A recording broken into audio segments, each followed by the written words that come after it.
Hey, you. If you've had this question regarding, well, how do I actually learn the ground? How do I learn this ground game? Well, I'm here to hopefully give you the mindset and answer that question for you in a few ways. We're going to start by going into practice mode, and then you will see me do one live game. First, let's dump them. A suggestion here for you as well. First of all, disable grappling assist. I find that legacy controls are the best. It gives me full control and I know what my fighter is going to do rather than it pursue a certain outcome by going one way or another. I know exactly where my fighter is going to go.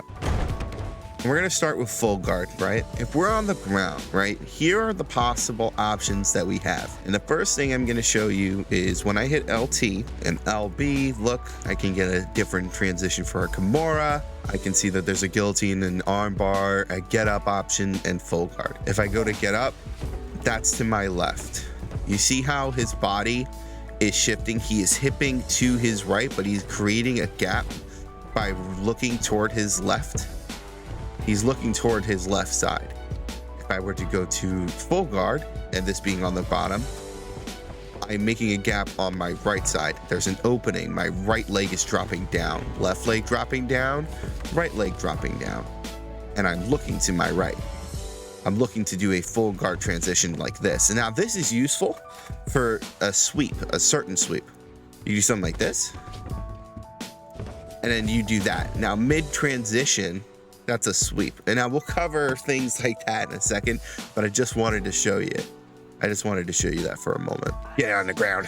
Now back here in full guard, bottom position. You'll notice that the transitions, no matter if it's a submission, no matter if it is a choke, no matter if it's a get up, are the same. I am looking to use, I don't know, a guillotine type of style to get up.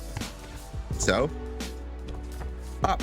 Look at the fighter on the bottom. He is pushing, he's putting his right arm down, but his physical body is moving up.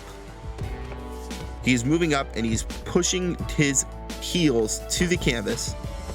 His left heel is getting pushed to the canvas with the goal of getting up. So the idea to deny this, if you see the transition like this, you're gonna press RT and you're gonna press up.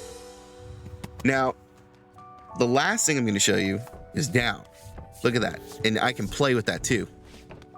As you can see, when I get closer to the cage, it changes. Now the get up utilizes the cage as well, like this.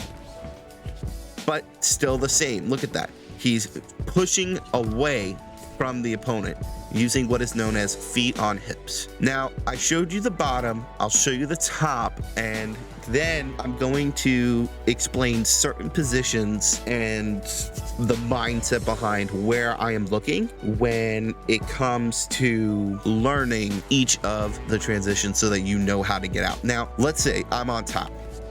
I want to go to the right. So what is happening is that reality is I'm using my left arm and I'm pushing down, but when your camera angle is faced toward him, he was going to the right, which is his left, which is your right. So the right, because his physical body is moving to the right of where the camera is showing. Look at that. So if I'm the bottom player, I want to deny that, then I'm going to hold RT. I'm going to flick to the right. See? Going to the right, going to the right. Now I'm going to the left too. Same difference.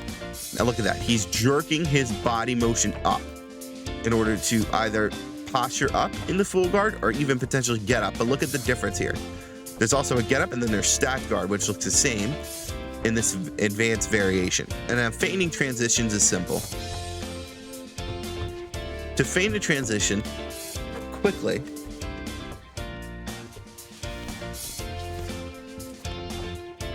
while you flick, you can press R2, or you can just release. That's how you can feint and transition. Now, mindset here. We're at that point of the video. You want to find a central area that dictates per position what they're going to do. So if I go over here in half guard, which I love fighting people in the half guard. Look at this. Look how easy that tell is. Oh, you're trying to go for full guard because their right hand to whatever side they're trying to push me to full guard is always going to move to push my knee off. If he goes up, he's literally moving his entire body up. He's trying to move his entire body up. Sprawls are a little faster, as you can see. And that's all he's trying to do. That's all he's trying to do. He's pushing his whole body up. Backside, same thing. He is pulling himself to the camera angle's left side of my fighter's position. Again, we're Marvin Vittori.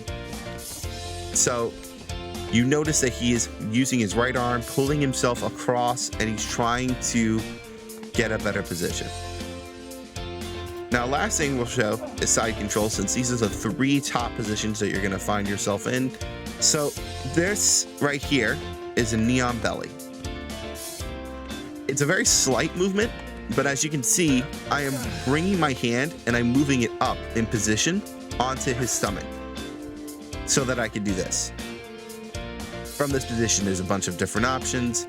We'll go back down into side control. So again, the idea is up, right? Just like the top position, we're using our one hand to push up. If this is a defender on the bottom and I want to stop him from getting out, look at where he's putting his hand. He's putting his hand on my face to push me up and use his knee to escape. He's like, get off me, push his hands up. So I know, okay, that's up. Now, if he wants to hip escape toward me, that's toward me. As you can see, he's pushing his body away from me, creating a gap in space between us. Now, I hope you understand the theme here. He's putting a gap in space between us to the right. And he's doing that by controlling his positioning and using hip escapes to get out, like this. Look at that. He's putting his knee toward us. He's pushing off with his right foot off the ground and putting it toward us. But the real thing is, the gap between us is going toward the right side. If he wants to go sprawl, he is facing, and his intention looks like, you can see his arm, his right arm is trying to push through so that he may transition fully. The idea here is that when you're in a position, you look and you start to understand where they are. You can go to the lab to do this. Where I started learning this was in UFC 2, and I did Ultimate Team. And I played that whole game only as a grappler because I was like, I need to learn. So the only way you're gonna learn is by going out and doing it. That's it. That's like as simple as that it gets. But there are 2 principles here that you need to be understanding of. You have your takedowns, like this, which is, whoa. I wonder if I don't know if they remove the slapping of the ass feature. So as you can see, there's the takedown, but then there's also grappling advantage. And if you look up top, you'll see that meter. Grappling advantage is also depending upon the momentum that you are gaining by doing things. And there's also negative grappling advantage as well, because as you can see, once I throw a strike, Chael Sonnen in side control has advantage, meaning that if I throw a strike and Chael Sonnen decided to transition, as you just saw, there's a high likelihood that he may escape. So you could utilize that to your advantage, right? You could understand, oh, okay, well, I know my opponent is looking to sprawl to get out of this. All I'm gonna do is I'm just gonna deny it. I'm gonna throw the punch, know when the grappling advantage is spiked toward my opponent, and I'm gonna press RT. I'm gonna flick that way. This is gonna be the part where I show you guys like full guard. So let's get up. Let's go back over here. Let's put the bad man down. Let's put the gangster down. We're gonna start in full guard. All right, now look. Watch this. The best thing I can tell you about this is just hot tip. Punch, punch, punch in a rhythm. You can go like this too, but look how fast my stamina is draining. If I just punch and I wait for it to refill, I'm good. if they start speeding up their punches too, and they start going like this, and they start doing this all crazy, look how much stamina it takes from them and how long it takes for them to recover. As a top person, we're looking at something the same, but the difference is that I can maintain momentum and then I can throw them off with like a feint. And depending on what the position is, and if they're holding RT or not too, will depend on how much grappling advantage I get. But as you can see, when I start slowing down my pace, then the grappling advantage, like, look, boom, it just resets. As you can see. And then it goes into his favor. That's why maintaining a positive momentum is good. You can do whatever arm. Now, but the thing is, if you're on the bottom and you're trying to strike, always use the hand that's not holding down his head. If you don't, and you strike using this one, I immediately can get up. And now you've put yourself and have me in a posture up position. Now, granted, this might be something you want to do if you are good at that kind of posture up position. This might be something that helps you. But again, if you're just starting out, maybe you want to just keep yourself in a simple situation where I'm Chelson and I'm on the bottom and I want to look for a simple sweep. So this is my favorite sweep to do on the bottom. Some people do it like this. I want to build my grapple advantage up to the point where it can't be denied. My opponent goes for a transition. I'm looking to deny him, but I've won the battle of punches. Most of the time, people will just shut down when you just start punching like this because they see your constant movement and they're looking to try to deny a transition instead. But watch this. All I'm going to do after a while, as you can see, is that because my momentum is lost once I get it to the top, I'm going to get it to a certain point, and then I'm going to transition to the right and press LB in the middle of that. Now look at that. To the left, I meant. That's a sweep. Now that's my introduction to sweeps to you. We will do a whole video regarding momentum and transition sweeps, but the idea of this video is simple. What do I have to do, and how do I learn how to do grappling? Now, without further ado, we're gonna go now. I'm gonna show you how to use this in a live fight. All right, so for this fight, we're gonna use Tom Aspinall. And we're taking on an Alistair Overeem. It's pretty cool. All right, so here's the prolific heavyweight finisher, Alistair Overeem. We'll see how he chooses to attack here in the early going. One of the more accurate strikers. There's a serious sample of takedown. It'll be no shocker if he's now, to set up the takedown, I don't always want to just like shoot for it. But, like doing things like this. Like I'm just hitting at the body. I'm beating him up in the hands a little bit. Missed with that jab attempt there. Aspinall going for the takedown, but unable to land. Oh, straight punch. Nice, hit him in that body again. Let's go for a takedown. Nice job stringing the shots. He's doing a great That's going to be another video. Bringing the shots together and also just mixing up. We're going to go for the clinch. The attacks. Great job finding Posture him out. Places for his strikes to land. Get him against that cage. He is going to start to drive Nice deny. over and over. You got to be careful here. You got to move. Aspinall going for the takedown. Nothing doing there. Well, eventually, you know he's going to turn this defense into offense, but he's certainly doing a nice job on the defensive end. They talk That was a good uppercut.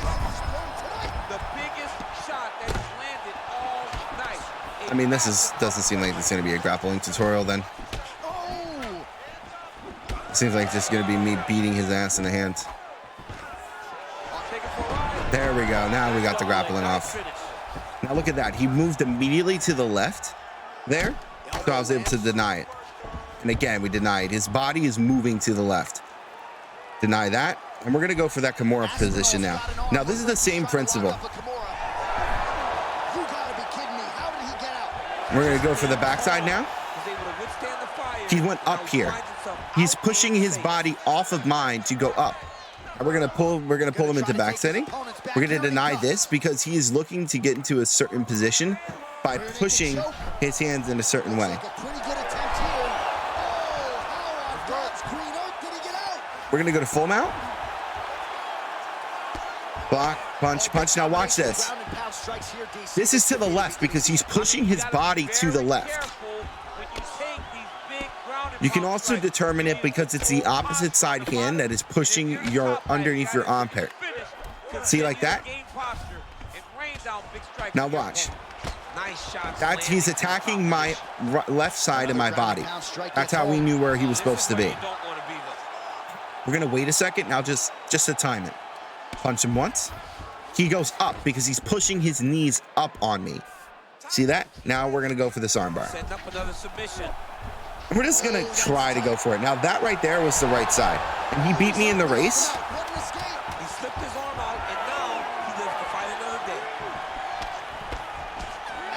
And there you go.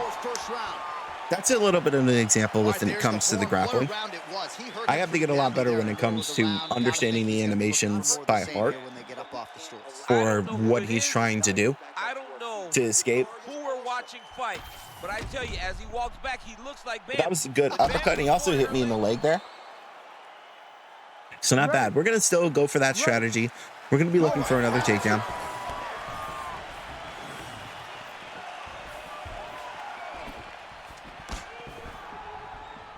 Beautiful technique on the straight right hand. Well-placed kick there by the ring. So he's really starting to put together some significant body shots here. These are going to take their toll as this fight goes on. These guys are trying to knock each other. Got him. Now watch this. Push him here. And we pull him back with L2 or LT and RT. Now he's already wary because he understands what happened last time. Now you see that he's going under, which is how we understood that he was trying to get out here. Now we denied that because he's using different parts of his legs. That's to his left. We're gonna go for the rear naked. We're gonna see if we can get close to that. And we did. We're gonna go for the armbar now. That should be, I guess that's his left. Somehow, some way, he gets the arm out. It looked like he was done, John, but he was able to stay comfortable, stay patient, and now he finds. Now look at that. You see, the thing is, you start understanding the animations, and your submission game can also be better as well. But the thing is that what's leading to these grappling exchanges is the effectiveness in the hands as well. So don't abandon that. Within himself right now in regards to him believing or nice. Not having much confidence in his approach to this fight. Let's go for another takedown attempt. Hit him there. Now we're gonna go for this takedown. And again, we get him down. And we denied that. You see how fast it is? He's trying to utilize that. We're gonna go for that Kimura now. Awesome. That was to his left. Denied that. We're gonna go to half guard. And that was when he went down, right? We're gonna punch, punch, punch. Look how dominant this is, though. I'm not really doing anything. I'm just staying on top. That's to his left as well. That's a get up. Another get up position that he tried. We're gonna go for arm triangle this time. That's to his left because look at that. He's kicking off of the ground. That's to his right. And now look at this. We're going to go for the arm triangle now. That should be it. And that's the game. That right there shows off not only how you can start to learn the grappling on the ground or what happens once you learn the grappling on the ground, but it also shows you how effective you can be once you understand these transitions, even with your submission game. You'll be a menace. And this was ranked 2. I just found this guy online, and we were able to do this. So hopefully you learned something from this video. If you did, make sure you hit the like button, subscribe to the video, and enable notifications so that you can learn a little bit more about the mindset of how to be an MMA fighter in UFC 5. I'm Ruthless Omni. Thanks so much for watching. Peace out.